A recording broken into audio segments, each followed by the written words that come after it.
So this is forensics, and we're down here about halfway through the course. The midterm grades will be coming out soon. I'll probably figure them out this weekend.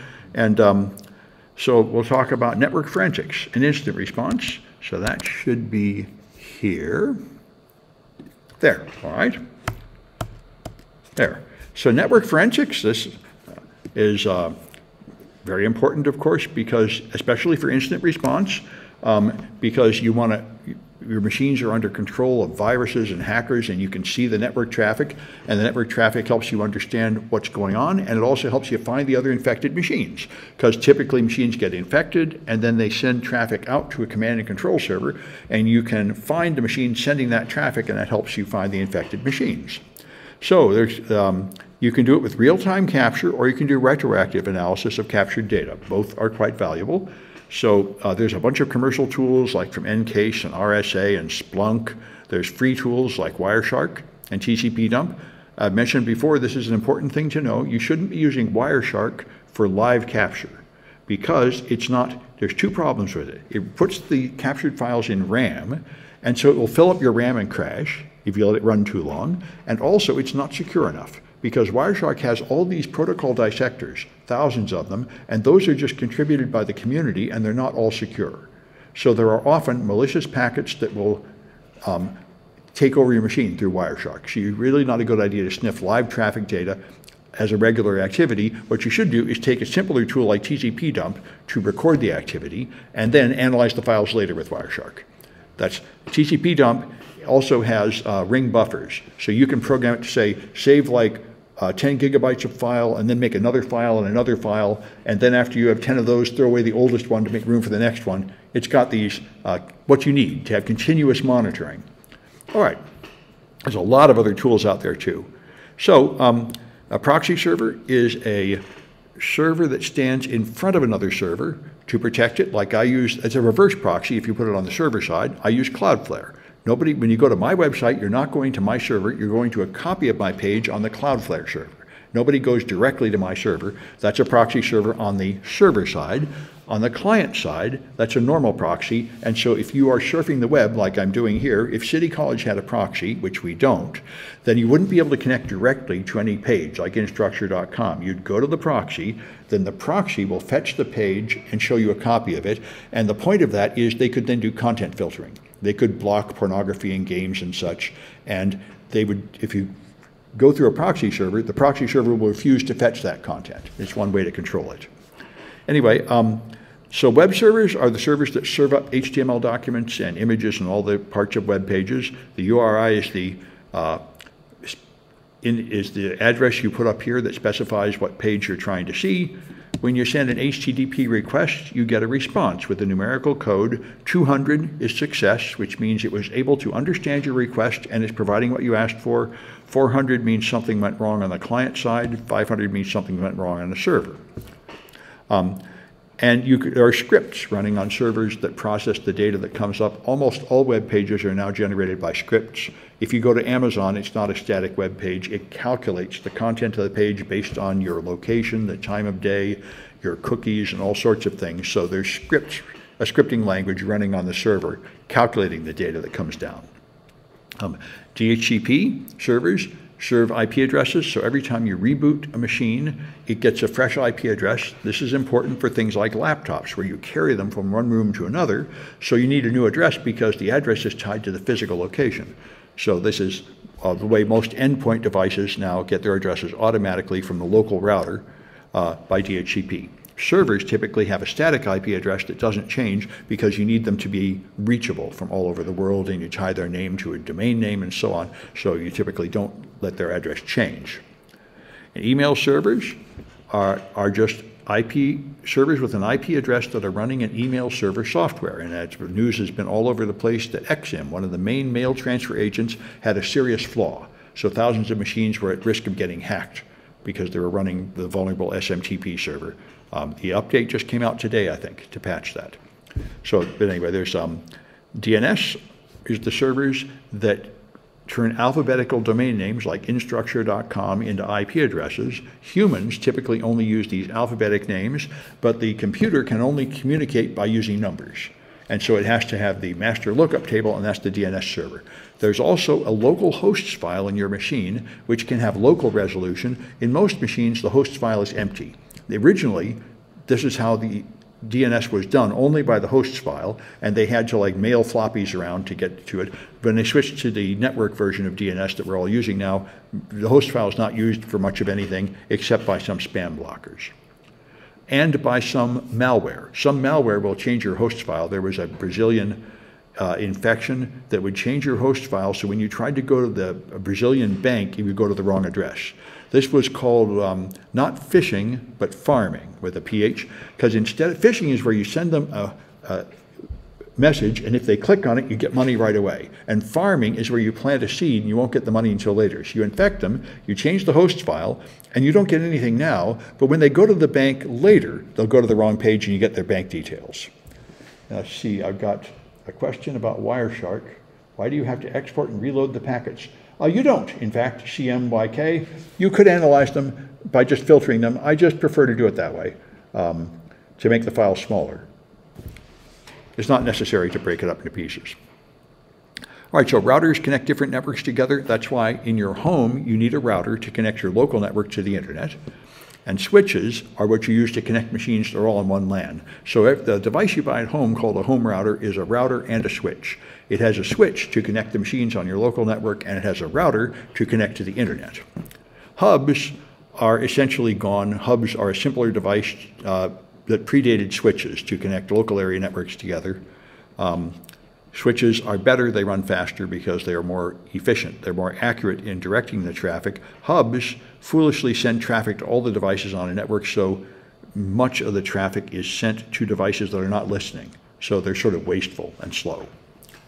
An IDS scans your network traffic to detect malicious packets and discard them, so it's like antivirus for your network. And firewalls have rules that block malicious traffic. The first generation firewalls would just block the traffic by things like IP address and port number. Modern firewalls like Palo Alto are much, much more sophisticated, and they can sort your users into groups and connect to your Active Directory domain, and they know social networking and games and porn sites and all kinds of sites, and you can have complicated rules at that level, like these users cannot play games, these users cannot go to social networking and things like that, which is what you need in the modern world. They can also look at the structure of packets, so they can do things like block BitTorrent no matter what port it's on, just from the structure, and so on. Like the City College has this, which is why most VPNs don't work on campus anymore. I try to use VPNs to get past the campus restrictions, and they keep blocking them because the firewall is too smart. And the Great Firewall of China is very smart. I used VPNs when I was in China, and they would work for about 30 seconds, and then it would get choked off because they're very sophisticated. And so, all right.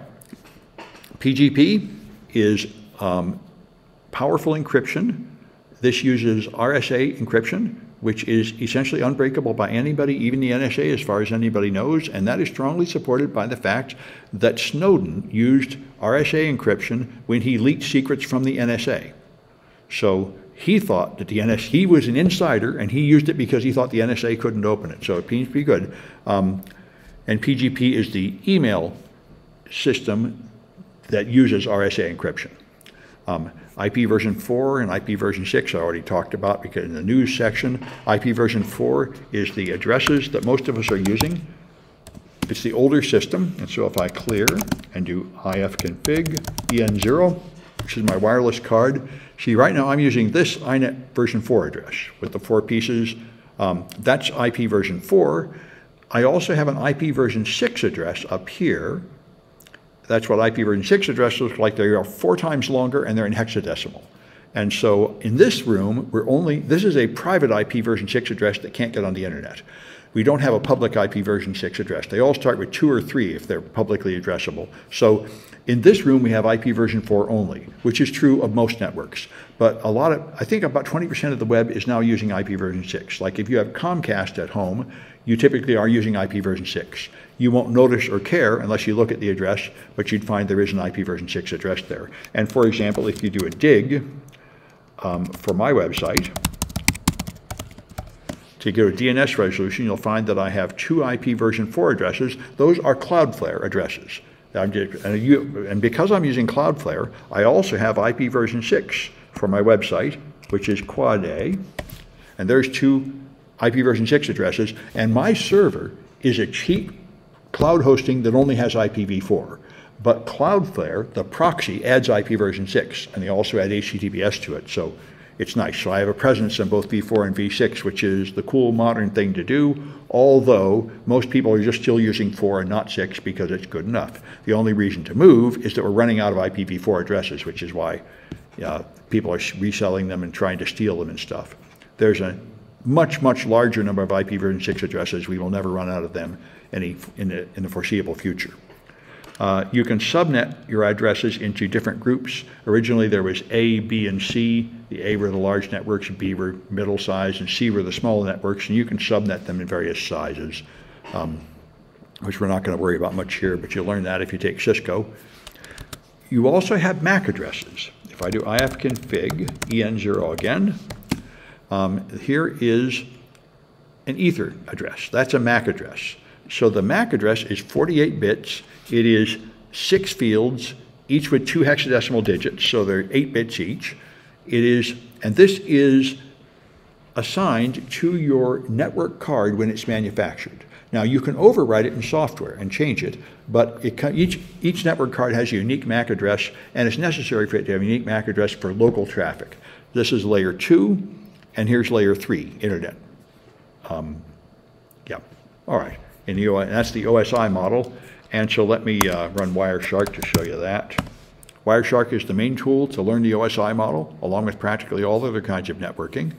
And so if I just start sniffing live traffic, like I said, which is not the most secure procedure, but I'm going to do it for demonstration here. All right, now if I search for HTTP, there is no unencrypted HTTP traffic anymore, but I can open one of my pages that uses unencrypted traffic, like that one. Okay.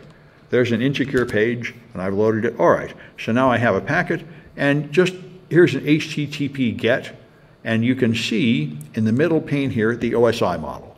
At layer 1, it's 477 bytes on a wire. That's the actual bits that move data around.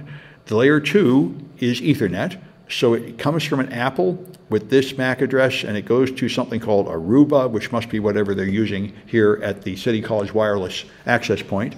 And so I have a 48-bit address here, 0C41, all this. There's the 48 bits of my local MAC address, and there's the remote MAC address.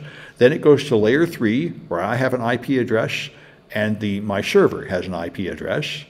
And then it goes to layer 4, where I have a source port of 49952 and a destination port of 80 because it's an HTTP server and is listening on port 80, like most HTTP servers. So these are the first 4 OSI model layers, and those are the most important ones. Layers 5, 6, and 7 are really not really separate in practice, and they're all just implemented by your browser. But 1, 2, 3, and 4 all have very clear meaning. One is the physical signal going down a wire or through a radio connection. 2 is the local link layer connection, nowadays always through Ethernet, with these 48-bit addresses. 3 finds the physical location of the server using IP, that's what it does. And 4 finds the particular process on the server, once you've found it, for the TCP or UDP ports. Anyway, that's the most important part of the OSI model. And you can learn it in much greater detail if you take the NetPlus or Cisco classes. And so there's a TCP model is much simpler, it just sort of combines those layers into only 4 groups instead of 7. And there's voice over IP. Most telephone traffic is now packetized and sent over shared networks.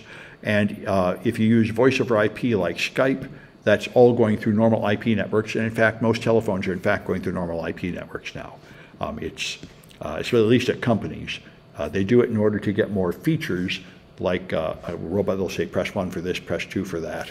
That's all because it's computer traffic and passed to a computer server, like an asterisk server, to give you those features, whereas the old telephone calls that went analog through copper lines didn't give you any of those features, and those things are pretty much extinct in America. Almost everything is voice over IP now. So instant response is an essential part of modern networks, as recently as perhaps 10 years ago, people didn't think about this. They thought you'll just put on antivirus and IDS and firewalls, and therefore the network will be clean and trusted, and we don't have to worry about it. Now, it's ridiculous. I saw a survey of CISOs last week that said that 90% of CISOs did have a ransomware attack in the last year and lost money. So everybody has serious security incidents all the time, so your prevention measures cannot stop it all. You still do have IDSs and firewalls and all that to stop what you can, but everybody knows some things are going to get through. So you have to also have an incident response team that detects security incidents and handles them, just like you have fire drills and fire extinguishers, because even though you try not to set the place on fire, you know it will happen sometimes. So these guys, your security operations center will be monitoring your network with something like Splunk, and they'll be looking for malware, unusual login attempts, unusual connections, attempts to move data out, and it's a gradual process. Most companies start with no security team at all. Then when they get a security team, they put in prevention measures at the next level of maturity. Then at some point they get hacked, and then they respond to it, usually very badly. And then they gradually develop the ability to detect and respond to incidents, and the efficiency of your incident response team is a large measure of your maturity in security. And so after you form the team, then the simplest way to measure the accuracy, the value of your team, is how quickly they can detect an intrusion and how quickly they can respond to it. Unfortunately, a normal company never notices they've been hacked at all. They only find out when the FBI tells them that they caught the criminals and found your data on their server, which is like years later. Then the average time to detect incidents is about 270 days for that reason. And the average time now between when someone gets code injection to when they deploy ransomware is now less than 1 day. So it's pretty horrible for defenders. Your average defender will take hundreds of days to detect the intrusion, and you need to get that down to 1, which is a heroic level of achievement. This is why everybody's getting infected with ransomware right and left. And a ransomware expert that we interviewed a couple weeks ago on Pulse Security Weekly said, it's ridiculous, everybody's getting hit, and there's nothing you can do to stop it in practice. All these big companies, you can deploy all the defenses you want, but they're not anywhere close to being powerful enough to stop it, and you can see why. You won't be able to stop it unless you can actually detect intrusions much faster than 1 day. And I don't know if anybody can do that. I think maybe NASA, maybe Google, but most companies, that is pretty impossible to imagine. Anyway, that's the game. So instant response, you have a team that detects incidents, and you still have to deal with them. Even though you're not going to be doing it within 1 day, you still have to deal with them, because when you get hacked, there are consequences. If they stole your data, you probably have to report a breach. You have to make everybody change their password. You probably have to inform regulatory agencies that you lost the data and pay fines and all that. You know, it's like any other kind of crime on your business. There are consequences, and you have to inspect it. I remember when LinkedIn got hacked about 10 years ago. LinkedIn got hacked, and the Russian hackers, the people that stole it, put it on the Russian forum a bunch of password hashes and said, I got these hash passwords, but I can't crack them. And I was cracking a lot of passwords then, so I cracked passwords in that list, and I found my LinkedIn password. And this was on Twitter. So first, the thing appeared on the Russian forum saying, I hacked LinkedIn and stole a bunch of passwords, and my LinkedIn, which was not owned by Microsoft, said, no, we didn't get hacked. There was no intrusion. And then all the people in the security community, we started analyzing the passwords, and a bunch of us, including me, said, wait a minute, that's my LinkedIn password. LinkedIn did get hacked. LinkedIn continued to deny it for another few weeks. Then they said, okay, we got hacked, and they stole passwords, but we asked our legal team, and they said, we don't have to do anything about it, so we're not going to do anything. And I said, you can't do nothing. You can't just leave the criminals in control of your network doing God knows what future harm. But they say, you know, we don't have private information at LinkedIn. All you have is like your resume, and that's public information anyway. But eventually they did have to respond, and it cost them millions of dollars. You can't ignore that. You might think you can ignore that, but you're wrong. You can't just let criminals own your network and do nothing about it. So anyway, that's incident response. And so you'll have a digital forensic examiner to analyze the machines to find out what evidence there is, legal teams for your legal responsibilities and public relations and human resources and your clients and all. Like I say, it's important, If you get hacked, people wonder if they can trust you. They wonder if they want to keep doing business with you. You have to have careful, intelligent explanations to all these people that were trusting you after you get hacked, explaining what you did about it and hopefully convincing them that you're still trustworthy. So threat intelligence helps. And a lot of people, open source intelligence helps a lot. That's why I read all these news articles. But you can also subscribe to commercial feeds that will give you information about who's hacking you and what kind of techniques they're using and what kind of defenses you should use and what kind of detection rules you should use to detect if they're attacking you. And these often come as part of your defensive products.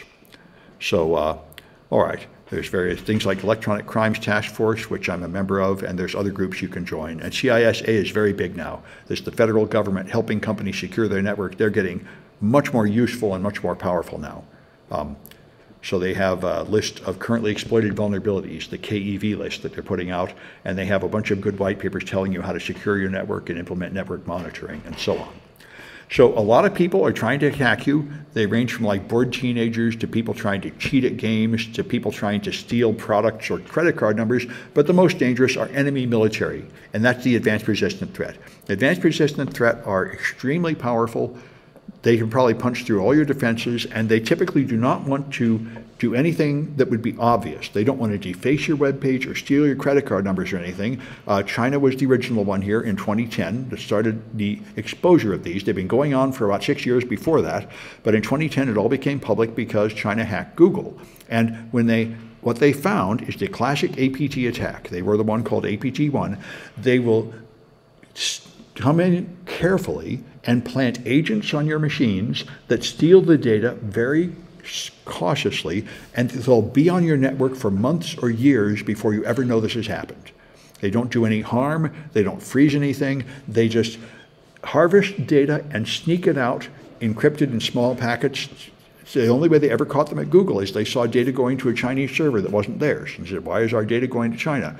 But it'd been on there for months, and they have implants. They had implants that were asleep that will wait for a month and then wake up, or 6 months or 3 years. So even when you think you figured it out and you think you've cleaned up your network, the implant will wake up later and you're still owned. This, by the way, is extremely common. When you have an instant response and you decide somebody has hacked us, somebody's deployed malware, and you try to clean it off, you often fail.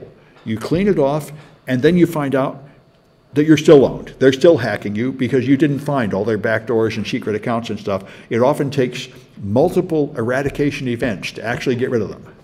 Because unless you really figure out how they got in, and you figure out how to remove everything they put in and close all the vulnerabilities they used, they can just come right back, and they often do. All right. And did Snowden give up any data to China when he was shopping for a safe haven? Well, I don't think anybody knows. It's a good question. I hear a lot of people speculate that he's giving the Russians stuff. Nobody knows. It is unknown whether he actually gave secrets to other countries to pay for safe passage, or if they just took him into Russia as a standing embarrassment to America. That might, the public relations might be alone. There are various theories. I don't think anybody knows what Snowden gave, and I don't think we ever will know. I don't think Snowden gave anything, because right now he has to work to make a living. Well, yeah, that's right. And so some people say he gave them something, that's why they treat him well. I don't really know what he's doing, but he decided to stay in Russia. He got IT jobs. Yeah. I mean, that may be it, or that might be a cover. We will never know. You know, this is the kind of, when spies get involved. You say it like that, and everybody subs that. Well, I know, but that's the problem. I mean, once you get involved in international, too much imagination. I don't know. I don't think that we'll probably never know the truth. And if anybody makes a confident statement, you never know if they're lying. That's the problem. Problem with if he received money, he should be a lot better off. Yeah, I'll give you that. He must not have had much good to give them, or they'd probably be getting a better life. Anyway, all right. So APTs are the Advanced Tech Act, and one of the early attempts to analyze this was the Lockheed Martin cyber kill chain, where they would do reconnaissance on your network to find out how your network is organized in your company. Then they weaponize some kind of product to get in and deliver it, probably through sending a spam email or something, or an IM. Then they would exploit a machine and get the ability to execute code on a machine. Then they would communicate with a command and control server outside, and then they do their exfiltration of data. This was one way to organize this thinking. A more modern technique is the attack framework, which, let me just bring it up. This is the old-fashioned way to organize your thinking around these defenses. The more modern way is from MITRE, and it has more. Here's the MITRE attack matrix, and there you go. It's reconnaissance, then resource development, where you do things like spin up virtual machines or something. Then you get initial access. You somehow get some ability to execute some code on a machine, like getting somebody like click a link. Then you get execution on the machines. Then you arrange persistence so that you'll stay on that machine even when they reboot it. Then you have privilege escalation, where you move from like a local user to a local administrator to a domain administrator or whatever else there is.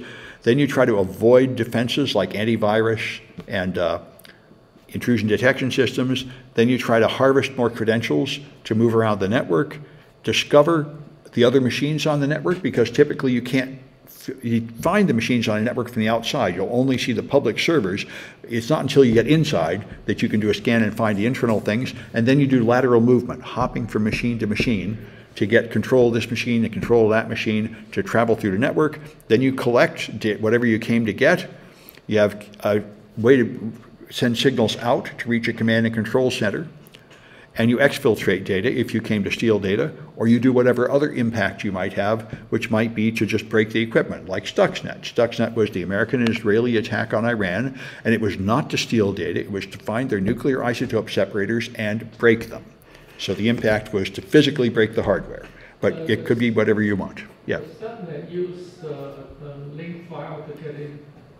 Yes, Stuxnet used 40 days, and it went through USB sticks to get onto air-gapped machines. USB. Right. And once it was on there, it changed the speed of the rotation of the isotope separators in such a way as to cause it to fail. Yeah, the guy put the USB there, he should get it back and then it will disappear. Yeah. He didn't. Yeah, some of the scientists were in fact executed by the Iranian government because they thought they were sabotaging it. Is the MITRE attack open source project? Yes, and they have a whole bunch of useful documents here. They have these are the tactics, then they have the techniques, and then they have defenses, and they have a whole bunch of other things. Yeah, it's a very useful tool. It's basically the. Does private company support them? It's MITRE. I think they're a private company. That's a good question. I'm not quite sure. I think they might even have something to do with MIT. I don't quite know what they are. It's a good question. I don't know if they're a private company or if they're some kind of like a nonprofit group. I don't quite know. Have to Google it, Wikipedia to find out. There's a lot of information. Yeah. You have to have some kind of support to do all that. Oh yeah, they have support. They're a lot like OWASP. You know, OWASP is an open source group for nonprofit, and people just donate to it. And I don't know if MITRE is that or a private company. I don't know if they sell a product, though. I'm not aware of a commercial product, so I think maybe they're just sort of a collaboration. But I don't quite know. I do know they really work hard on keeping this thing updated, and it's really used by a lot of people now. People that manufacture defense products rate it this way. And it's in Spunk Store. It's everywhere. This is the way people think about security now. This is how you organize your thinking. So every product, every defense, every attack, they want everything to be connected to these MITRE attacks, MITRE techniques. So anyway, all right, so reconnaissance, like I say, you'd look for things like press releases, job postings, to find out what's going on at the company, what kind of software they use, what things they might have that you might want to steal. Then you weaponize something with malicious PDF or some other file and deliver it somehow, usually through email or instant messages. Then you exploit a machine, connect to your command and control servers so you can perform a series of actions on the server and then exfiltrate data from a network, which can be quite difficult. A proper network should be segmented into multiple VLANs and have multiple choke points with routers and firewalls and VPN concentrators and other defenses so that it's not simple to take data from the secure part and move it to the insecure part. So here's tactics, techniques, and procedures. This is what you often do is to describe a threat group. You describe what they will do, their tactics or their goals, their techniques or specific things they do, and the procedures or particular products they use. So there's a lot of tools to help you do this. Yara is very popular to classify malware, and it's really not very much more than grep. It just looks for strings in a file, and you can make a list of them and sort it. Persistence, like I say, this is how you remain on a system even when it gets rebooted. The most common way to infect Windows machines is DIL sideloading. This is the main way you get execution on Windows machines, and we do it in the malware analysis class. Windows machines, Windows executables, when you run them, they load libraries, and it's very easy to trick them into loading the wrong library, and that's how you get your code to run.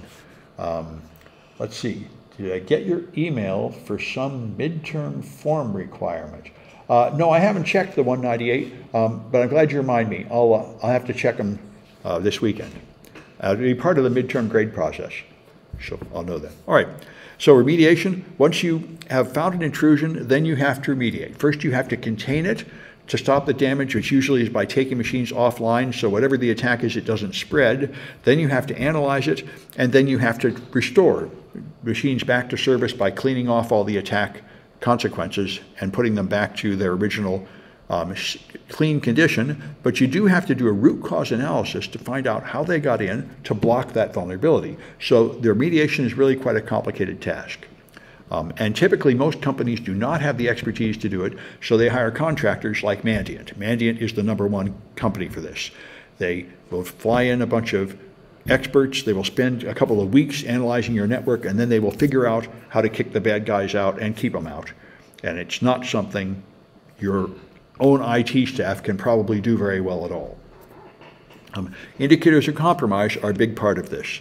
You find some way to detect which machines are involved in the attack, so they will have network ports open, have traffic of a certain kind, have registry keys, have files.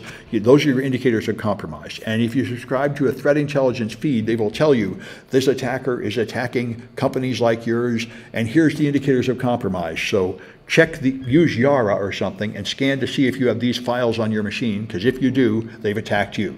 This is very commonly part of vulnerability reports, is it's the indicators of compromise, how to tell if you've been involved in this attack. It is very easy to write things in the registry in the Windows. Yes, you can write things to the registry. Is there a program that, save all your registry, and then later on, we populated it so we clean everything up? Well, there are these things called registry cleaners, but they're not recommended. They usually are not Microsoft products, and you can back up the registry, but the problem is it is changing all the time. Every time you make changes, like yeah, but if you get a key machine, you save the stuff in the file, and then later on you populated it, then you get a key machine. Well, yeah. Normally, what you do is you just back up the whole machine, like a ghost image. And that's how you clean it. You just restore it from a known clean image. Normally you wouldn't recover just the registry, because you'd also have to have all the installed software and everything match it, or you'd create a mismatch, and that would make trouble. Install what? Installed software, if that was different than what was in the registry, the restoring a registry from backup would just cause that software to stop working. So normally you'd just restore the whole thing. It would be much better than trying to restore just part of the OS. You restore the whole thing, then you have to reload all the programs anyway. Well, yes, but normally at a company, what you do is you have a standard image, which is your standard machine with the standard programs. And that's all people are supposed to use. And in my consulting jobs, they won't let you install anything else. You have to use the software they give you. Wouldn't you clean up the registry, the machine would be clean, like the way you installed it? Well, no, cleaning the registry is not enough to get off malware. It doesn't mean you clean the whole machine. All it would mean is that you would clean some of the persistence techniques, but there are other ones. So the registry is, that's why you normally wouldn't mess with the registry apart from including other things, like libraries and installed software. That's why the registry alone, you can back it up and you can restore it, but normally that's not a good move. That's why Microsoft gives you System Restore, where you can roll the whole machine back to the way it was last week. That fixes the registry and everything else that goes with it. And because it's making a backup of all your system files, that's what you do. That's more effective. And even that is dangerous because it doesn't fix all the timestamps, so it's never been applied to servers, that restore to a previous condition, because it will corrupt your servers. So it's been available for client versions for a while, but it's really not a completely clean process. The completely clean process is to just re-image the whole machine from a ghost image. That's the best procedure. That's what most professionals do. All these other repair techniques cause problems as well as fixing problems and are just pretty much for amateurs. They're very good questions. All right. And so to investigate your network attack, you look in RAM. This is usually where you're going to find the attack. Many modern attacks don't put any files on the hard drive at all. They just they run in RAM, and you'll find network connections and running processes. There's Shimcache is one of the places you'll find a list of applications that have been run, and so are shell bags. And volume shadow copies are what's used by that procedure I was talking about to restore the machine to a previous time. It's an automatic backup of the system files, and that can be used to see what's been the previous condition and the current condition of a machine. And there's a lot of tools out there, like Carbon Black from VMware is one common endpoint defense tool, and there's a lot of others. So, all right, that's it for this. Let's try a Kahoot, which should be here. This is module H, and there it is. All right.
Still coming in. I better wait a few more seconds.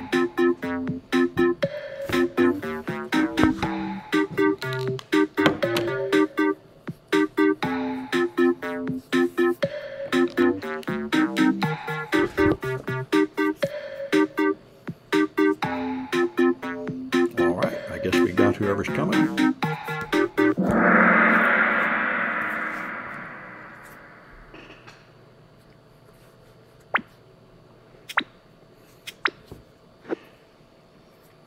All right, so what does the hosts file do?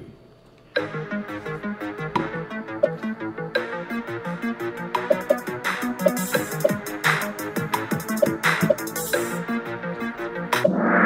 does the DNS resolution. It's not normally used anymore, but that's what it does. It's a list of domain names and IP addresses. DHCP, it's not done by the host file. That's done over the network from a server, typically your router.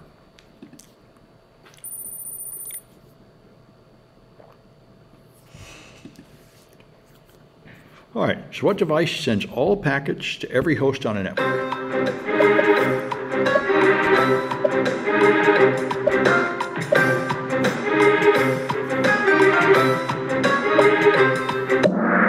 Hubs did that, and are almost never used. However, nowadays, Wi-Fi networks do the same thing because of physics.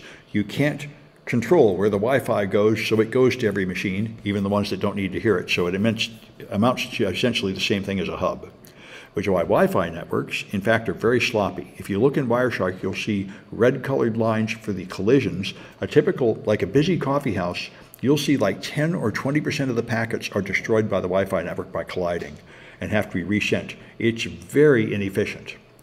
It's like a bunch of people yelling in a crowded room. A lot of the data gets damaged in transit.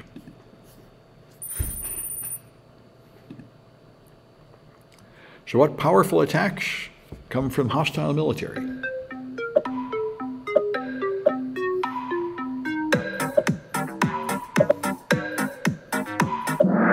Those are the APTs, Advanced Persistent Threat. Far more skilled and dangerous than the average criminal.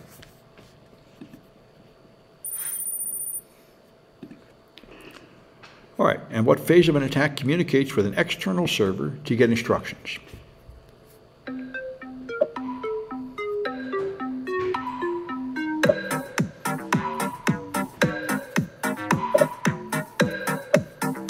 Yeah, that's command and control, C2. All right.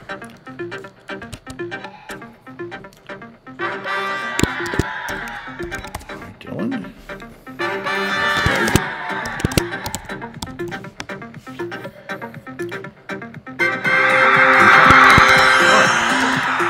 Good. So I'm going to stop this recording.